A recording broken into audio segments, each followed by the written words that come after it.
I started drawing comics in my late 20s in response to personal grief. I was just getting into comics around the time that a friend of mine died, and it felt like a really great way for me to be able to tell these like little moments and true stories. I got really attracted to nonfiction comics from the beginning, biographical comics.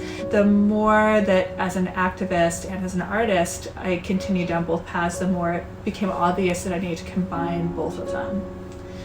And now what I do is I work for our local newspaper as an editorial cartoonist, telling small portions of true stories that help further conversations. Anything that specifically impacts rural people in our area that deserves to have more of a conversation, I bring up the controversy in 3 panels to get that conversation started. And I've been really lucky. There's been a lot of change in the newspaper in the year and a half that I've been there.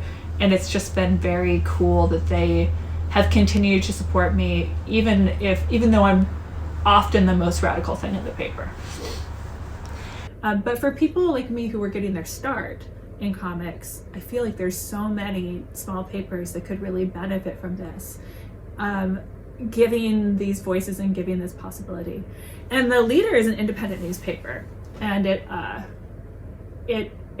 think it's like over 100 years old. It's like an old newspaper, and it's really cool that they've stayed independent and they're willing to do this, and I think it's a possibility for more places. It's really nice to be able to break things down simply, to be able to take 2 hours worth of dialogue and bring it down into 3 panels. I know that I'm going to be able to come up with something that anybody's going to be able to understand within 20 to 30 seconds. At least if they don't understand the problem, they should understand why they should care about it. Honestly, I start out with like a wall of mind mapping and have to kind of like whittle it down into being, somebody brilliantly said that you can get into a comic like this as much text as you can put on a sticky note. So it's like, okay, I'm gonna take this gigantic like A2 sketchbook and turn it into a sticky note, and then by the time I've gotten to that, I know what the story is and I know what the image is. I try and mix things up. I try and tell a story that's like, here's something that feels really urgent and here's something that like you should know, and then occasionally there's comics about just what it's like in a pandemic being stuck with your cat 24/7.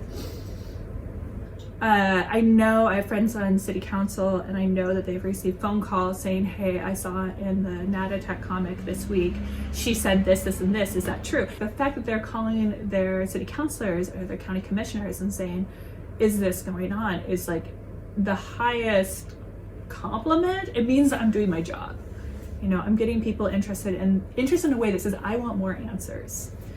I think the thing that makes me the most happy is being able to work with news sources that don't work with comics. I just want to be able to reach people who aren't expecting me. I just really want to see that transition be made to where comics are just a natural part of the news community.